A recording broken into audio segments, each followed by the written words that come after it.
Hi guys, my name is Lizzii Lee and most of you know me from my Instagram, Lizzii Lee Med. And today I just wanted to do a brief introduction to my first ever YouTube video and just kind of a little intro of like how I got from undergrad to where I am today. Let's start off with undergrad. I went to University of Central Florida in Orlando. I did biomedical science major, and then I minored in health science. My GPA was decent. It was a 3.5. But what really was my downfall was my MCAT score. I took it once. I scored bottom tier. I asked myself, what can I do now? Either retake the MCAT, do a postdoc. So I retook the MCAT. Also scored bottom tier again. I just don't like the MCAT. It's probably one of the hardest exams I've ever taken in my life. So at that point I was desperate. So I reached out to a couple postdoc programs and I said, hey, if I joined this postdoc program and I'm top tier, I'm number one in your class, straight A's, doing my best, do you think I'm gonna get accepted into med school? And they straight up told me, hey, even if you're top of your class in this postdoc, your MCAT score is still gonna matter. And to me, that was just like, I cannot take this MCAT a third time. I really just cannot. Like, I'm not good at this reading section. I'm not good at this physics section. I'm just not this person that's gonna retake this MCAT and score significantly well on it just because I'm just not, okay? So I'm thinking to myself, I still want to pursue medicine, of course. It's my dream. I looked into Caribbean schools. After I had submitted all my applications anyways, I was like, whatever, shoot my shot. Submitted all 50 applications to these schools in the United States. Got rejected from all 50 of them. Then I started to look into Caribbean schools because it was something new to me. It's something I had never considered before. But what had really caught my eye was the school American University of Antigua. On their website, their motto or their logo even said, you are more than your MCAT score. And to me, I felt like, are you speaking to me right now? This is legit my life. I swear I'm a good student. It's just my MCAT score. It's just not budging. So I shot my shot again. I said, if I get accepted, I guess I'm moving to the Caribbean. The way it's set up is it's 2 years on the island. Then you go 2 years and do your rotations in the United States. I said, 2 years, not that bad.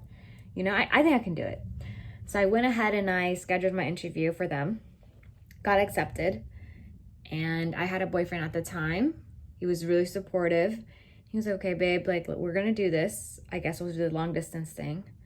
So I moved to Antigua. I just packed my whole life into 2 suitcases, got to the island, and of course, you're on an island. It's a rock. There's no friends, there's no family. It's depressing as hell. But ultimately, I ended up breaking up with my boyfriend midway through because I just couldn't do the long distance anymore. It got too hard for me. I was stressed out, going through anxiety, going through depression. The school workload was just too much. I'll get into that in a different video with my relationship. But basically, towards the end of my 2 years on the island, we had to take this comprehensive exam to get off the island. We passed that exam and we get off the island.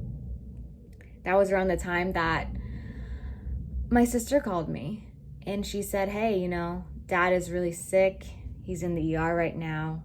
They just did an endoscopy and they found a mass. I'm like, what? Excuse me? Like, I'm trying to study for this exam so I can get off this freaking island and you're telling me my dad's in the hospital. So obviously I'm in no condition to study for this exam. I told the dean, I said, hey, there's no way that I can study for this exam. I need to go home. I need to take a semester off. I need to take care of my family. Dealing with all of that, I'll go into that later. I swear it's a long story. But after I went home, I took a semester off. I came back. I came back for my 5th semester, which is just kind of like a review course semester. I did that semester, passed the exam that I needed to pass. Of course, my dad was still sick. So I was trying to take care of him while studying for my step 1, which is the first board exam you take as a medical student. So I'm helping my dad, studying for this exam, sometimes staying at home and studying, sometimes in the hospital studying. It was just a mess, basically.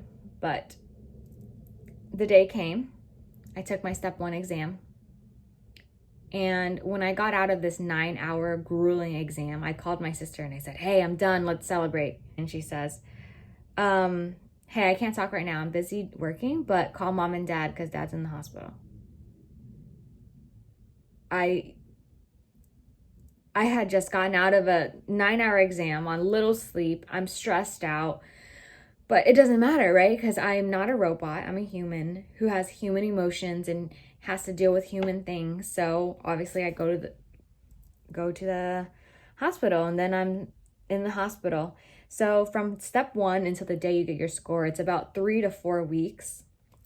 Those whole 3 to 4 weeks while I'm waiting for my score, I'm in and out of the hospital with my dad. And sadly, 3 days before my score came out, my dad passed away. And I was stuck then planning the funeral, doing all that stuff. And I had about a couple weeks before I had to start my clinical rotations.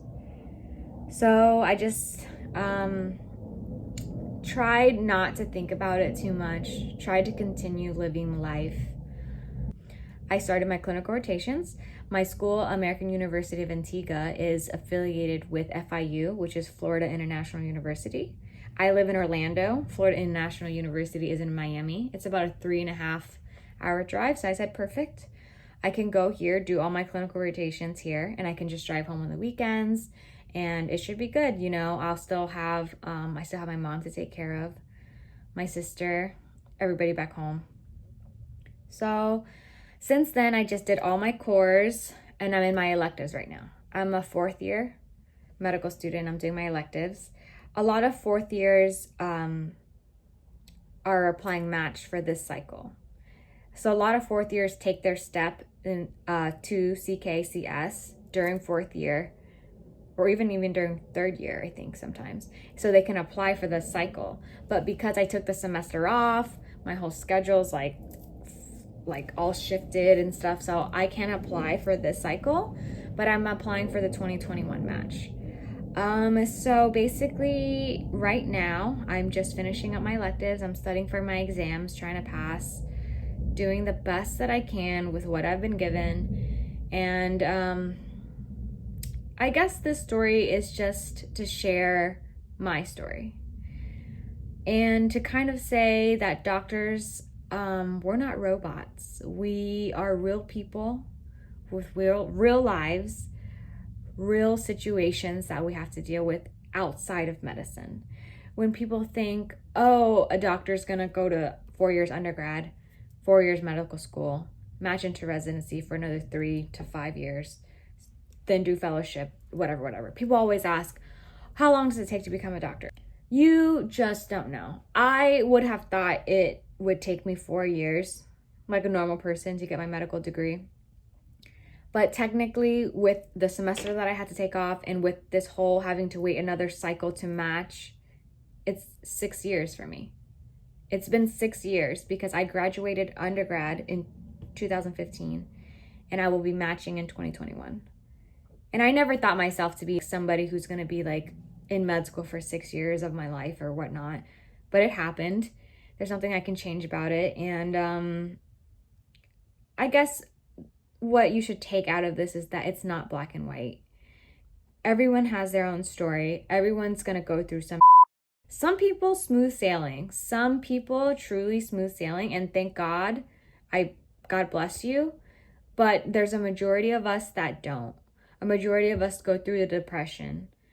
A majority of us have other happening in our lives. Some of my classmates I even know had to take semesters off to deal with family, either passing away, getting sick, divorce, just happens. So everybody's story is going to be different, and that's just my story. So don't feel sorry for me. Like, I don't want anybody in the comment to say like, sorry that's happened to you, I'm so sorry. Don't. It's honestly shaped me to be who I am, and I'm going to be much stronger as a person and as a doctor because I was the patient. I was the family member. I feel like that just makes me stronger. So, you know, let me not end this on a depressing note, but just follow your heart. If you're thinking about becoming a doctor, don't be scared about my story about how it took me 6 years. You know, if it's truly your dream, chase your dreams no matter what. You can do whatever you set your mind to. And I believe in you. So follow me on Instagram at Lizzii if you ever want to DM me, ask me any questions, feel free. This is my first YouTube video. Bye.